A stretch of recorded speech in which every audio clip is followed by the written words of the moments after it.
Hello, welcome to the Chelsea News in 5 minutes. 3 stories to get you through your morning. Everything you need in just a 5-minute video. Short, sweet, to the point, no waffle. If that interests you, hit the subscribe button and the bell for notifications so you're notified when my videos come out.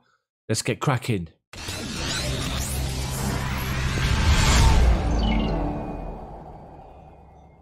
First up, somebody who is underappreciated in my view and has just been outstanding. Towards the end of the Sarri season, he was getting his rhythm and he was the difference maker at times. Under Frank Lampard, he flourished as well at times, and he's doing it again under Thomas Tuchel. And it's the underrated Mateo Kovacic. What a player this guy is. Questioned and doubted when Chelsea paid the money to sign him permanently after he'd signed on loan and took some time to settle in to the Premier League. We can see the guy has got absolute world-class talent, and Thomas Tuchel loves him. He's been talking about him highly and says, I love him. He's very easy. You can wake the guy up at 3 a.m. and he can be at Cobham at 3:15, ready to give everything, listen and play with full energy. You need to calm the guy down at training so he's not doing too much. He's super reliable. I said it in my review of the game against Newcastle yesterday. Mateo Kovacic is one of the best midfielders in the Premier League for receiving the ball under pressure and having the technical ability and skill to just turn away and just stride away from challenges and turn a defensive situation into an attacking one as he strides through midfield. I just feel this guy is underrated big time. We all know the quality that he's got, and it's becoming clear that he's one of the 7 untouchables that people are talking about. More in a video later on today about that, under Thomas Tuchel. What do you guys think of Mateo Kovacic? Tuchel loves him. I love him. Do you? Post your comments, comment section below. So Timo Werner finally scored at the weekend and it was great to see. It was a great relief for all of us.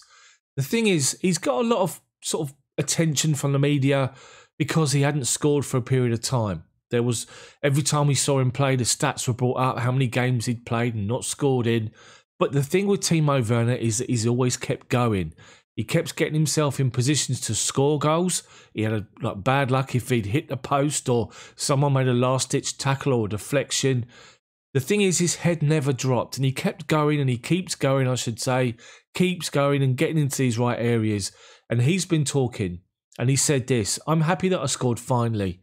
As a striker, you always want to score. Last month, I was not so happy without scoring, but at the end, it's a team sport. When we win, everything is good. When I help my team with assists and winning penalties, and now with scoring, I'm happy. I'm very glad that I've scored. For a striker, it's much worse when you don't have chances.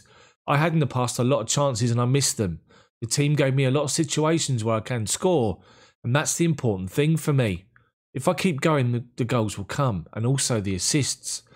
And he's right, he's been put in different positions, but he still gets those chances to score.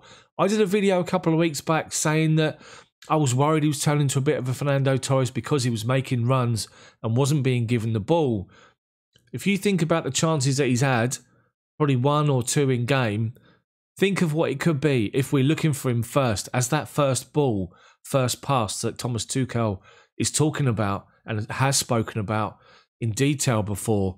Imagine playing that ball through, Werner playing up front and getting in behind defences, how many goals he could score in a season.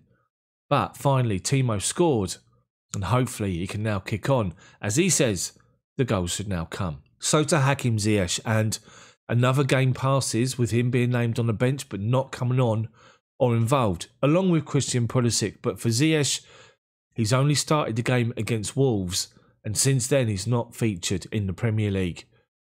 It was a big result for Chelsea against Newcastle the other day, and Hakim Ziyech took to his Instagram account, making no reference to the fact that we were back in the top 4, but posted up a picture of himself playing a video game with the comment, Nuketown. Ziyech is just not going for him at the moment, and you fear for his future, because does he fit into the 3-4-2-1 formation we're currently playing with?